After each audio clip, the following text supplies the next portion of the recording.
मेष राशि, अब करो तैयारी कि शनिदेव हो रहे हैं सत्ताधारी। जी हाँ, सही सुना आपने।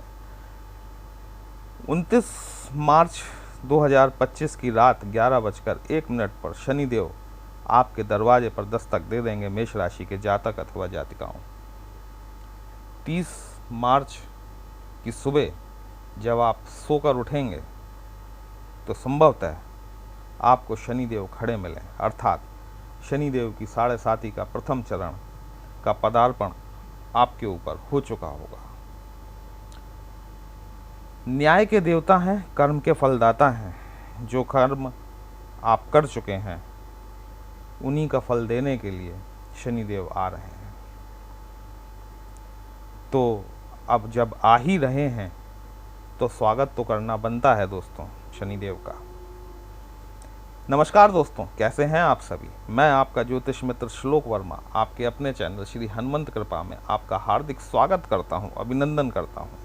साथ ही बड़े भैया श्री हनुमान जी से निवेदन करता हूं कि वे अपने हनुमत कृपा परिवार के सभी सदस्यों को सुख समृद्धि प्रदान करें, उन्हें उनके कार्यों में आशातीत सफलता प्रदान करें।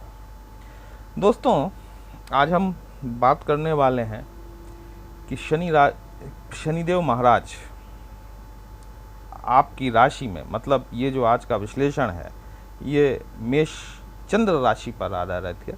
इसे मेष लग्न से देखने की कोई ज़रूरत नहीं है, क्योंकि 7.5 जो होती है वो चंद्र राशि पर आधारित होती है। शनिदेव आपको 7.5 लगाने आ रहे हैं और 29 मार्च 2025 की रात 11:01 पर आप पर 7.5 लग जाएगी। इस 7.5 का प्रभाव आप पर कैसा पड़ने वाला है उस बारे में हम डिस्कस कर लेते हैं। देखिए, शनिदेव अभी अपनी मूल त्रिकोण की राशि कुंभ राशि में गोचर कर रहे हैं और जब आप पे 7.5 लगेगी उस समय ये मीन राशि, जो कि बृहस्पति की अपनी राशि होती है, गुरुदेव बृहस्पति की, उसमें प्रवेश कर जाएंगे। उसमें प्रवेश करते ही आप पर 7.5 लग जाएगी। और 7.5 के देखिए 3 चरण होते हैं, 2.5 साल के 3 चरण होते हैं। ये आपका पहला चरण होगा, इसके 2.5 साल बाद दूसरा चरण होगा और फिर 2.5 साल बाद तीसरा चरण होगा। दोस्तों, यदि आपने अभी तक अपने इस चैनल को सब्सक्राइब नहीं किया है और ये वीडियो आपको कहीं भी अच्छा लगता है, समझ में आता है, तो अपने इस चैनल को सब्सक्राइब जरूर करें। 12th हाउस मीन राशि बृहस्पति की राशि है काल पुरुष की कुंडली के हिसाब से, और ये व्यय का भाव माना जाता है, मोक्ष का भाव भी माना जाता है। जैसे मैंने आपको अपने पहले वीडियो में बताया हुआ है, अनावश्यक व्यय, हॉस्पिटलाइजेशन पे खर्चा, कोर्ट कचहरी, फिजूल का वाद विवाद, विदेश यात्रा, विदेश से लाभ, विदेश से अकस्मात धन लाभ, ये सारी चीज़ें इस 12th हाउस से देखी जाती हैं। शनिदेव को देखिए, सभी ग्रहों को 7th जो उनका एस्पेक्ट है, मतलब जो 7वीं दृष्टि है, वो तो इनको दी ही गई है, लेकिन शनिदेव के पास में 2 दृष्टियाँ स्पेशल हैं, एक तीसरी दृष्टि और एक दशम दृष्टि। शनि की तीसरी दृष्टि जो होती है वो अच्छी नहीं मानी जाती। जैसे वक्र दृष्टि की गणना में लिया जाता है, तो वो जो तीसरी दृष्टि है, 12वें घर में बैठे हुए शनि की तृतीय दृष्टि आपके 2nd हाउस पर पड़ेगी। 2nd हाउस मतलब आपका धन भाव, जहाँ पे वर्तमान परिस्थिति में गुरुदेव बृहस्पति का गोचर है और मई 2025 तक रहने वाला है। तो मार्च से लेकर मई तक तो आपको कोई टेंशन नहीं आने वाली आपके 2nd हाउस से रिलेटेड। 2nd हाउस आपका धन भाव है, आपकी वाणी का, आपके कुटुंब का, आपके भोजन से संबंधित, आपका परिवार से संबंधित भाव है।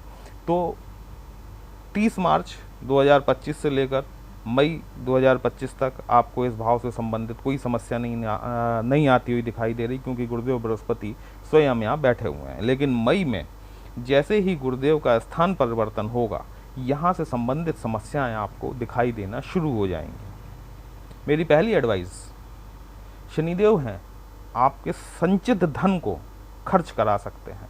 अपने खर्चों पर नियंत्रण लगा के चलें, अपने बैंक बैलेंस पर नियंत्रण लगा के चलें, क्योंकि शनिदेव, देखिए, जो 2nd हाउस होता है ना, वो हमारा संचित धन होता है, मतलब जो हमने अपनी बचत की है, जो हमने जोड़ा हुआ है। और 12th हाउस में बैठकर शनिदेव इसे आकस्मिक व्यय के रूप में आपसे खर्च करा सकते हैं। लेकिन अब कोई इमरजेंसी आ गई, हॉस्पिटलाइजेशन आ गया, तो स्वाभाविक सी बात है कि खर्चा हो नहीं होना है। लेकिन हम अपनी तरफ से कोई भी ऐसा कार्य न करें जिससे कि अनावश्यक व्यय बढ़े। दूसरी चीज़, आपको अपनी वाणी पर नियंत्रण रखना है। ये वाणी, शनिदेव 12th हाउस में बैठकर आपकी वाणी में खराबी, वाणी में दोष उत्पन्न करेंगे, जिससे कि आपको आपके कुटुंब से दूर होना पड़ सकता है। शनिदेव की जो सप्तम दृष्टि है वो आपके 6वें भाव पर पड़ रही है, जो कि रोग, ऋणों और शत्रुओं से संबंधित होता है। अभी जब तक मार्च से लेकर मई तक गुरुदेव आपके 2nd हाउस में बैठे हुए हैं, तब तक यहाँ कोई समस्या आपको ज़्यादा प्रतीत नहीं होगी। लेकिन जैसे ही गुरु का ट्रांजिट हो जाएगा, पुनः यहाँ पर 6वें भाव से जुड़ी हुई समस्याएं आपके सामने सर उठाने लग जाएंगी। मतलब आपके शत्रु जो छुपे हुए थे वो उभर कर सामने आने लग जाएंगे। यदि आप कोई कर्ज लेना चाहते हैं तो कर्ज की उपलब्धता तो हो जाएगी, लेकिन मेरी सलाह ये है कि जब तक अति आवश्यक ना हो तब तक कर्ज में ना फंसें, क्योंकि बड़े ग्रहों के ट्रांजिट में लिया हुआ कर्ज काफ़ी लंबे समय तक चलने वाला होता है। शनि की 10वीं दृष्टि आपके भाग्य भाव पर पड़ेगी। यहाँ पर आपका भाग्य जो है वो अवरुद्ध होता हुआ दिखाई देगा। ईश्वर, अभी तक ईश्वर की कृपा से जो आपके भाग्य भरोसे कुछ काम बन रहे थे, उन कामों में आपको रुकावट आती हुई निश्चित तौर पर दिखाई देने लग जाएगी। देखिए, आपको ये लग रहा होगा कि ये सब क्या सबके साथ होगा? नहीं, ऐसा नहीं है। सबके साथ बुरा नहीं होगा, सबके साथ अच्छा भी होगा। वो उनके साथ अच्छा होगा जिनकी की पत्रिका में, या कहें कि नेटल चार्ट में शनि की स्थिति जो है वो मजबूत है। शनि पीड़ित नहीं है, शनि शुभ ग्रहों द्वारा दृष्ट है, या जिनकी पत्रिका में महादशा, अंतरदशा, प्रत्यंतर दशा अच्छी चल रही है। अगर एक भी योग कारक ग्रह की दशा चल रही हुई तो आप यकीन मान के चलें कि ऐसा आपके साथ में कुछ नहीं होने वाला, क्योंकि एक ही योग कारक ग्रह शनि की 7.5 को आमूल चूल परिवर्तन करने की योग्यता रखता है, क्षमता रखता है। और यदि शनि आपका अच्छा है, आपकी पत्रिका में नेटल चार्ट में बढ़िया प्लेसमेंट है इसका, तो यकीन मानिए कि शनि एक ऐसा ग्रह है जो फर्श से अर्श तक पहुंचा देता है। रोडपति को करोड़पति, अरबपति बनाने की क्षमता रखता है। तो घबराने की कोई ज़रूरत नहीं है दोस्तों। जो हम करके आए हुए हैं, जो कर्म हमने किए हैं, देखिए, न्याय फलदाता है, कर्म फलदाता है, आपके दरवाजे पर आए हुए हैं, तो वो अब 7.5 साल के लिए तो आपका पीछा नहीं छोड़ने वाले। अब इन्हें मनाया कैसे जा सकता है? अब आ ही गए हैं तो भाई स्वागत तो करना पड़ेगा। अब स्वागत के लिए हम क्या कर सकते हैं? इस शनिवार से शुरू कर दीजिए शनि के मंत्रों का जाप। ओम प्राम प्रीम प्रोम सह शनिश्चराय नमः या ओम शम शनिश्चराय नमः नियमित तौर पर प्रतिदिन सायकाल वक्त निकालकर रुद्राक्ष की माला से 108 बार ये जाप करना शुरू करें। दूसरी चीज, शनिवार के शनिवार पीपल के पेड़ पर सरसों के तेल का दिया जरूर जलाएं, नियमित तौर पर जलाएं। उसमें 1 चुटकी अगर आप काले तिल के डाल देंगे तो शनि के प्रभाव को कुछ कम किया जा सकता है।